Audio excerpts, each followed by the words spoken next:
Let's do this. Hi, everybody. I am Dennis Scholl, and I am the CEO and president of Oolite Arts. Today, we're going to talk about our next open call to anybody in the Miami-Dade community, and that's for our Cinematic Arts Residency. This is actually our 5th year of the residency, and I'm going to talk a little bit. I'm going to show some slides. And then I'm going to introduce last year's winner, Greko Sklavounos, who he and I are going to talk a little bit about his experience in applying, where he is in the process, et cetera. And then we're going to open it up for Q&A. And I'm asking that you guys drop your questions into the Q&A in the Zoom box. That's the bottom of the box, just a little bit to the right. If you drop your questions in there, I'll be sure to answer all of them. Of course, the most important question is, how long do you have to apply? And the answer to that is September 30th at 6 p.m. So that's an important date for us. Sometimes people don't even know about the residency, so let me take a minute and tell you about it. You know, when I came to Oolite and we started a film program, we looked around the community and we said, what are we doing great? And what isn't there enough of? And we found that there are a lot of good doc makers in town, a lot of documentaries, and a lot of good short makers, both narrative and documentary. But feature narratives, for some reason, we weren't getting them done. Could be they're expensive, lots of different reasons. So we decided that what we wanted to do is to help filmmakers in the next step of their career by doing narrative features in the micro budget realm. And so since that program started, the program we're talking about tonight, we've got 2 films completed. We've got a bunch of films in production. And it's been very exciting to watch. One of the films you may have seen is Ludi, which is by Edson Jean, the director, who was probably the 2nd winner of our Cinematic Arts Residency. Ludi debuted at the Miami International Film Festival and went on to play at South by Southwest, which, if you know anything about the film world, that's a big coup. And it's really now screening pretty much all over the country. The next film that we completed, we just did a little friends and family screening for last week, I think. And it's by Savi Medina, and it's called Sunnyland. And it's going to have his premiere, I guess, like in a week or two, at the New York International Latino Film Festival. And the rest of the residents are in different stages of production. I know Monica just finished shooting, and so she is getting ready to go to post. There are other people working on things, and even our own Hansel Potters has really close to the end of his film, and I've been able to see some cuts, and I really can't wait for this one. It is a beauty. What do you get if you win the residency? So we're offering you a Cinematic Arts Residency. The first thing you get, maybe the more important thing you get, is $50,000 to make a micro budget feature narrative film. In addition to that, we put some funds up toward you bringing on a producer. And that can be a very, very important component for your film. People always ask me, because I produce some films, I direct mostly, but I produce some. So what's the producer do? I say anything that helps the director get the film made. That is the definition of being a producer. You also get a shared studio space with the other Cinematic Arts residents at Oolite, which is a really cool thing. We've got an editing bay in there. Got a little film room. It's a little funky because, you know, we're getting ready to move into new space in about a year and a half, but it's a really nice place, and people hang out and they talk and they help each other. That's one of the great things about the Miami film community is people help each other. You get access to all of our equipment, so you can check out cameras, lighting, sound equipment, as well as this brand new editing dock and workspace. You get 24 access to Oolite, just like any other resident, including the visual arts residents. You get access to our staff. And of course, we've got a really great brain trust of cinematic arts consultants, including Andrew Hevia, who just happened to be a producer on the Oscar-winning Moonlight, Jason Jeffers, who created the Third Horizon Film Festival, and Kareem Tapsh, who is making a lot of docs himself, and of course was the founder of O Cinema. And when your film is finished, you're going to get a 1 week run at O Cinema. So that's kind of a cool thing. Now, who can win this contest? The rules are very simple as to who can apply and who can win. Got to be over the age, you got to be 18 or over. Got to be a full-time Miami resident, and we do check. If you're not a resident of Miami-Dade County, you can't win the contest. And you have to have completed at least a narrative short in a key creative role: director, producer, writer, editor. But this needs to be your first feature. So you gotta find that sweet spot there.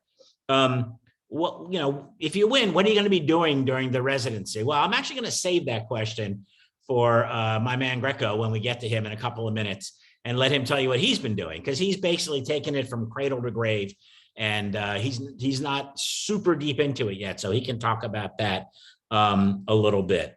All of our programming this month is set up to help you figure out what a micro budget feature film is. We're going to drop a couple links in the chat where you can go look things up. And we'll on September 21st, I want to remind everybody that we'll be screening a micro budget feature called Bad Lucky Goat. And it's an in-person screening. I'm so happy we're back to in-person screenings. I can't lie. It's great to see everybody. I went to 2 last week, made me very, very happy. But we'll be screening Bad Lucky Goat with Samir Oliveros, and he'll be in Q&A. He'll be in conversation with one of the great film critics of all time, and that's Renee Rodriguez, who is now running the Cosford Cinema at the U. So that'll be really exciting, and he'll be able to talk about how to shoot your feature film on a micro budget. It is not easy. You have to be thoughtful. Greko and I were just talking before the lights went on. You actually have to write your script to the fact that it's a micro budget. So very, very exciting. We're going to have office hours on September 13th, September 27th, and September 29th. And those office hours will be led by our senior programming manager, Amanda Bradley, and Cinematic Arts resident Hansel Porras Garcia. Both will be having office hours. Now, you might wonder, if you know anything about our program, where's our Cinematic Arts manager, Danielle Bender? Well, I'm happy to say that this morning she gave birth to a brand new baby. So it's a very exciting moment for us. I think it's our 3rd Oolite baby since I've been here. So very cool. No, I think it's our 4th, actually, our 4th Oolite baby. So now what about the application? How does it work? What's going on with the application? So the application, I don't have to read this, but I'll do it quickly. Give us a log line. Everybody here who's on this call knows what a log line is. Give us a synopsis. Make us feel your story. Make us feel the plot. Artistic statement. Now, you don't always see that for a film, but we're visual artists too, so we add that in there. Share your creative vision for the project. What's going to make it special? What's going to make it stand out? Project plan. This is a very important part of your application. How are you going to complete the film with the resources provided? How are you going to make a micro budget feature knowing that you can only spend $50,000? Because we don't like to take that money and then try to raise 100 or 500,000. You got to do it with the money we give you. What's your timeline? How long is it going to take you to make this film?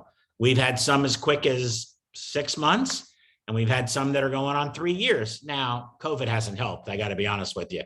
A lot of my films were put on hold too during COVID. Can't interview people.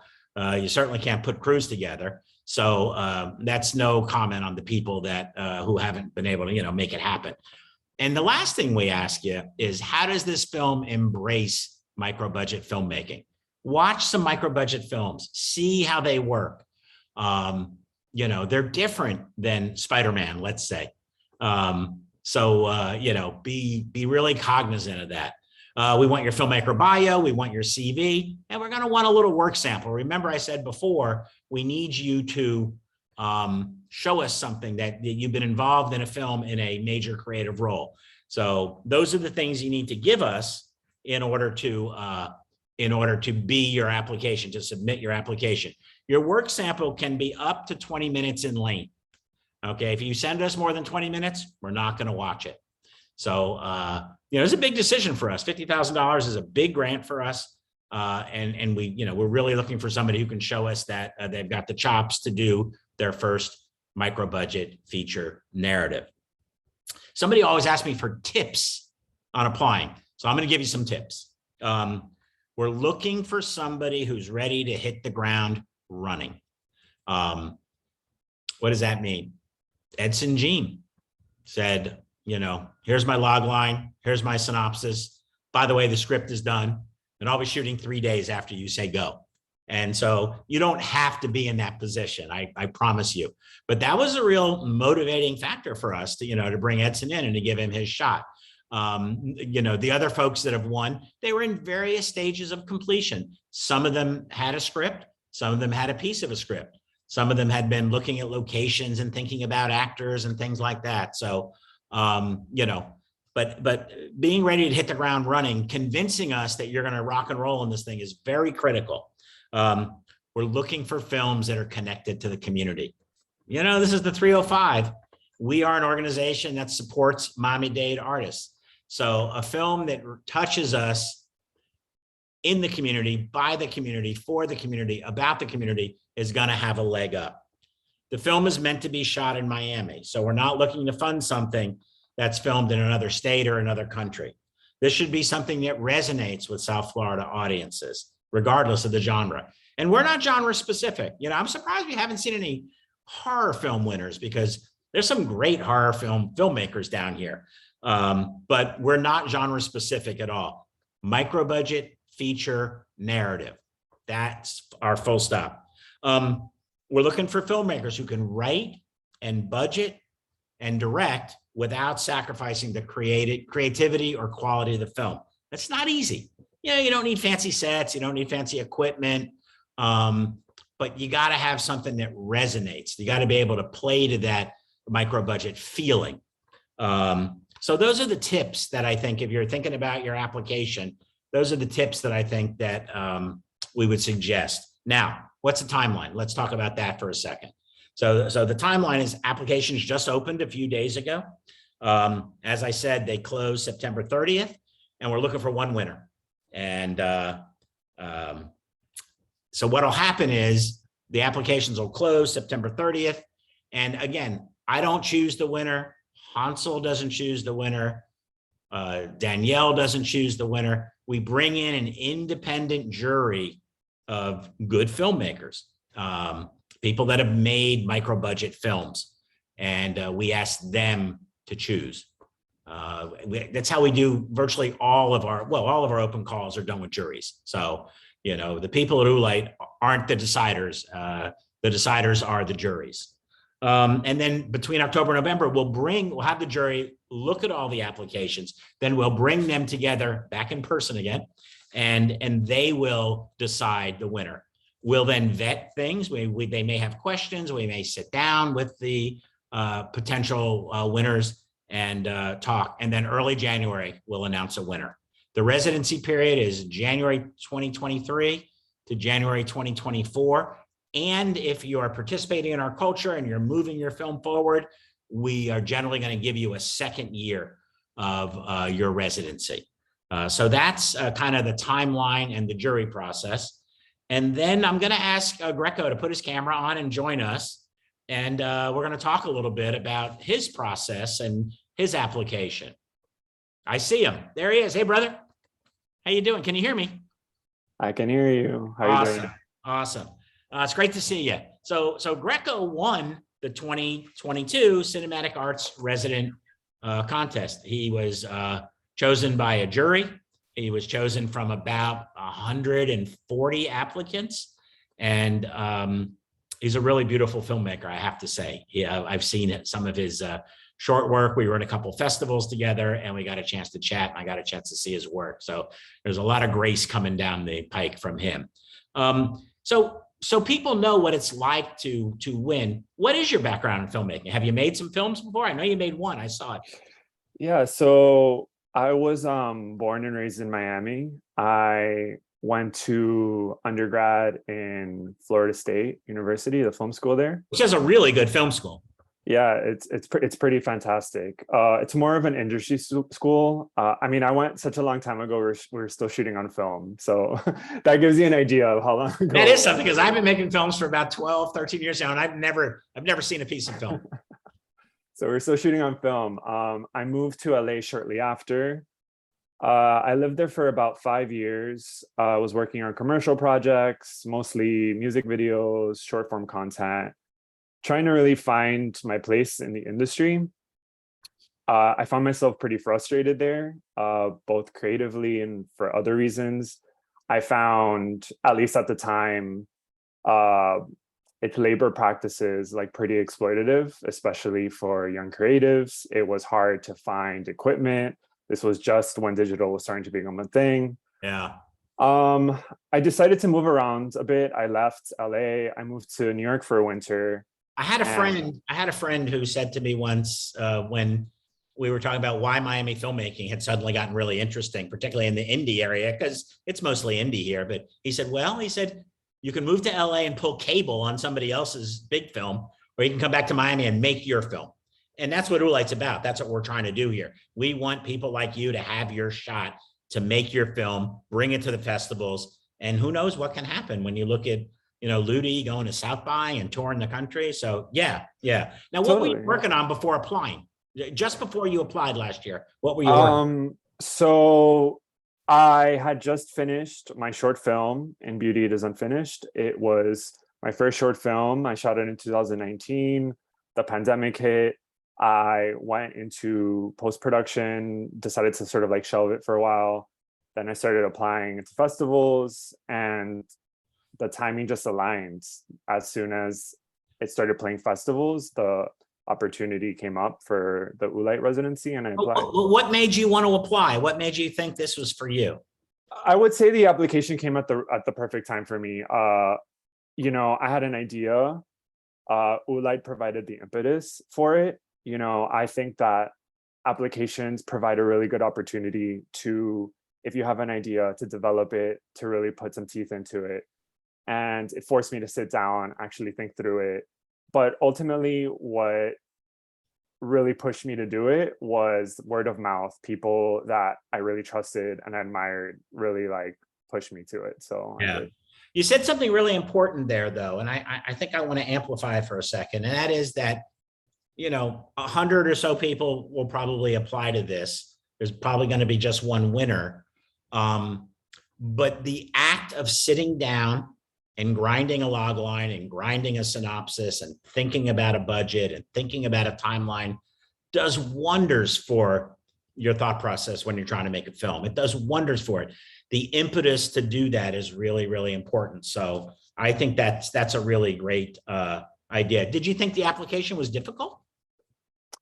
No, I mean, it was pretty straightforward. I thought it hit all the right, things that you should be thinking about if you're about to be shooting a micro budget feature. Pretty straightforward. No problems with it. Yeah.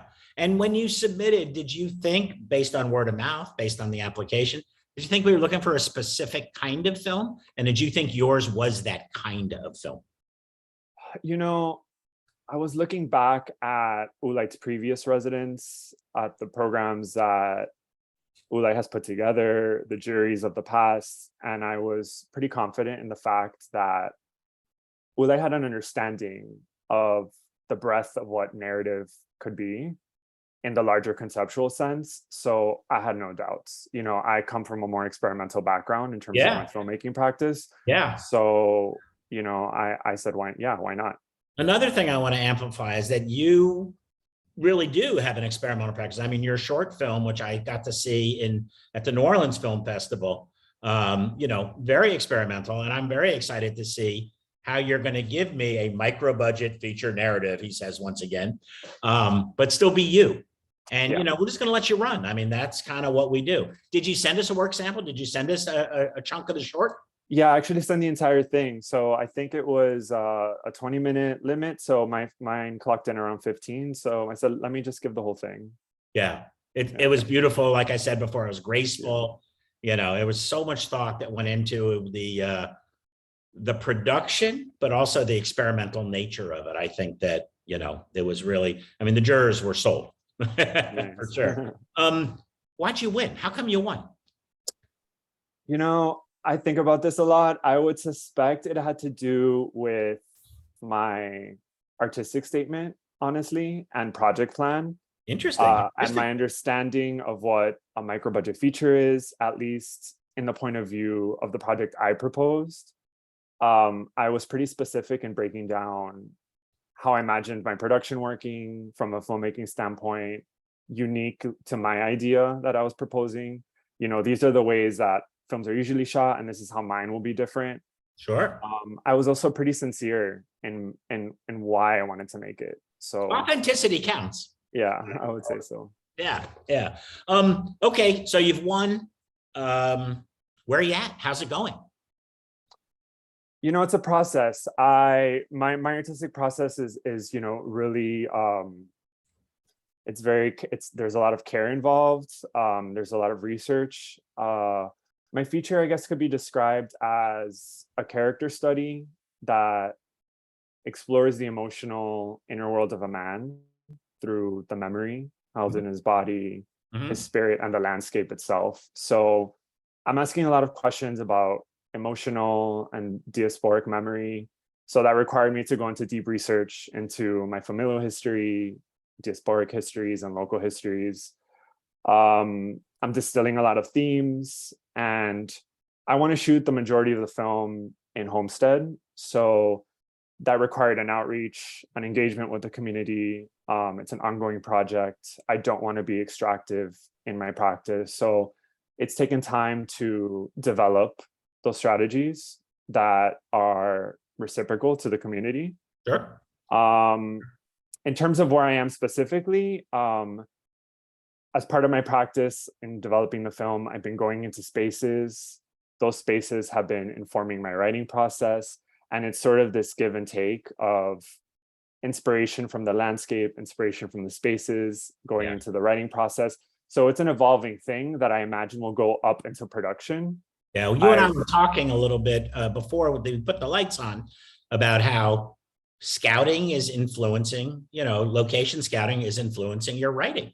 And that's a really important thing in a micro budget film in particular. And I would go back to Hansel, who works for us now, but when he won the contest, he certainly did not work for us. He was chosen by the jurors, but his film, which is about to come out pretty soon, it was really informed by the locations. It was critical, the locations that he chose. So that's very interesting. I mean, obviously we're going to give you the money. Have we helped you in any other way so far? Are you having any fun with us? Yeah, I mean, I would say obviously the micro budget is the ultimate goal, the feature, but there's been so many things that have really been incredible. I would say one of the most important things for me has been connecting me with other artists and filmmakers that I've greatly admired. There is an expanded notion, like I said, Oolite's understanding that one can be multidisciplinary. So I have been able to participate in an art show, you know, curated by Amanda Bradley, which was pretty incredible. It's still up if everyone wants to see up until this weekend. And, you know, just meeting the other filmmakers, having connection and dialogue with them is super important, you know, all of the other residents. And I think that's definitely like one of the more important things that I've gotten in the community. Yeah, well, I think that that's a good one. I think that the other thing that's important to ask you is there's a lot of people out there that are maybe on the fence about applying. You know, it takes time to do these applications. You know, they're fairly detailed. I'm wondering what advice you would give somebody who was thinking about applying. I would say just apply. You know, I feel like fear can be a big thing with filmmakers and with artists in general, but I think that that can signal and spur a creative force. It means that something is meaningful to you and that it demands attention and care. And so if you feel on the fence about it, just do it. You know, why not? And have that impetus, right? I feel like anytime anything is shot, it's a miracle. And in my point of view, like a sacred act, you know, creating these images. So why not? Sure, sure. You know, I think one question that gets asked, and we're going to shift to Q&A in now, actually. So if you've got any questions, you can drop them in the chat and we can take a look at them. But one question always gets asked is can I make a hybrid film? And I think your short was kind of a bit of a hybrid film. Do you anticipate doing something like that as you go forward? Yeah, I mean, one of the things that I'm trying to work through is how to take the syntax of my short and extrapolate it in a long form.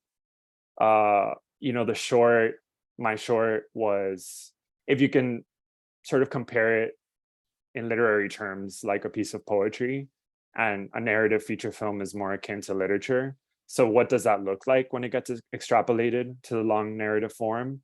So that's a big TBD, right? I think that's the experiment that's happening now. But yeah. I would suspect that once you watch the feature, you'll be able to connect it back to me. Yeah, well, I think that's right. I've got a question here. It says, how long do you have to be a Miami-Dade resident? And what proof is necessary? And so traditionally, Miami-Dade resident would have a driver's license, a lease, a utility bill, things like that. So Miami residency is kind of a legal term, but you need to live here. That's really what it comes down to. And then somebody asked, would you be willing to fund a film that could be released as both an interactive mini series and a full-length feature? We are asking you to create a micro-budget feature narrative. So if you give us a full-length feature narrative using the micro-budget, what you do with it after that, it would be up to you, really. Gloria is asking, I produced my first short this month, but I'm not sure if post-production will be done by September 30th. What can I submit? Well, I'm trying to think of how I want to say this, but even if you've got something edited, even if you've got scenes edited or something like that, that would absolutely, be able to be your submission. You don't have to submit a completed short film. That's not necessary. So, if you've got some scenes put together, if you've got some vignettes, as I like to say, put together, that would be okay to submit as your film sample. Somebody asked, do you guys help with teaching people how to do screenwriting? This is something I've really been struggling with. I'm so glad you asked the question. We haven't been doing that. And I think it's time, maybe in the next year, that we would bring in some folks and talk about screenwriting, because it's an area that I think that's an area where the community could really gain a lot of information and frankly make better films. I think that's a really hard part of doing it. Is there a minimum length the feature needs to be? A feature film is generally more than an hour and less than 2 hours. I would say on average, most of them have been about 75 minutes, plus or minus. But it's not. We're not wedded to that. We want it to be of a length that can be not a short. Most festivals say anything under 40 is a short, although they don't show 40-minute shorts hardly ever. Anything over 40 is a feature, and they don't show hardly ever 40-minute features. So that 70-minute, 72-minute area is kind of a sweet spot. This is a question for you, Greko. What stage of your film were you in before submitting? Did you have a script? Tell them where you were. No, I didn't have a script. I had a synopsis and sort of a creative statement about it. Yeah. So unlike, say, Edson, who really was ready to go, you basically answered the questions in the application and you won, and now you're basically starting from that. So yeah, that's a great one. How is the minimum maximum length to be considered for a feature for the residency? I think I just answered that. I think we're looking at something that's more than an hour, basically. Is this opportunity inclusive for photographers with no experience, but a very strong interest in filmmaking? It's an open call. Anybody can apply. And I think that what's important here is that you got to have a work sample. You got to have been a creative on a short film. And so, if you're a photographer with no experience and having not been on set then you really wouldn't qualify because of that. So you got to be careful about, the rules are very specific about you have to have, worked on a short in a way that was elevated. I've already sent Daniel my class proposals, which include script writing. Great. Gloria, we should talk. Can we attach a script excerpt to the application? Now, the application is pretty specific. It is, I'm just looking at it here.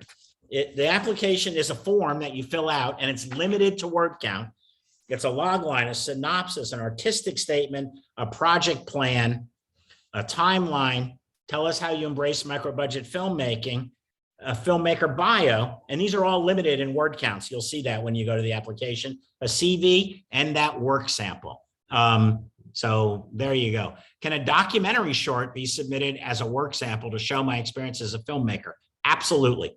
I'm a doc maker, so I'm totally in favor of that. But yes. Yeah, and somebody just asked in terms of work sample, it could be short scenes for a project. If you don't have, if you don't want to use, for example, the short film that you were a high level creative on, you could submit work samples for something else. Was never finished, bits and pieces. That's okay. But again, remember, you still have had to have worked on a completed short film in which you are a high level creative. So that is the list of questions. I'll wait another minute or two to say, oh, here's another one. I see them coming. Is there a time limit for the short film submissions? Yeah, we're not going to look at work samples beyond 20 minutes long. As Greko said, he put up a 15-minute film, and we all watched it, actually. The jury watched it, I know, because I was in the room when they were talking about it. So yeah, there's a time limit of 20 minutes for your work sample. You don't have to submit, you don't have to submit a short film. You can submit whatever you want, but it can not be longer than 20 minutes. Okay, well, I'm about to wrap here unless anybody's got anything else. I want to thank my friend Greko, who is busily working on his project. And I hope everyone on this call will go out and apply. It's a very good exercise. And like Greko, you might be the one, you could be the one who becomes the next cinematic arts resident. So I want to thank Greko. I want to thank everybody for signing on tonight. And we look forward to receiving your applications. And the final thing I want to say is, if you want to know what a micro budget feature narrative looks like, Wednesday, September 21st, 7 o'clock at O Cinema South Beach. We're in the old Miami Beach City Hall. Great little theater. I love it there. We're going to have a in-person screening of Bad Lucky Goat. Samira Oliveros is coming down to talk to us about it. Renee Rodriguez will manage the Q&A for us, and it's going to be great. So I hope to see every one of you out there. It'll be very helpful to see what a really successful micro budget feature looks like. You can see the commentary on the right there. It says one of the best debuts of the year. That's pretty high praise. So yeah. With that, I'm going to log off, and I want to thank everybody again for coming out. And Greko, get to work. Keep writing. All right. Thank you, Dennis. Okay, guys. Have a great night. Bye-bye.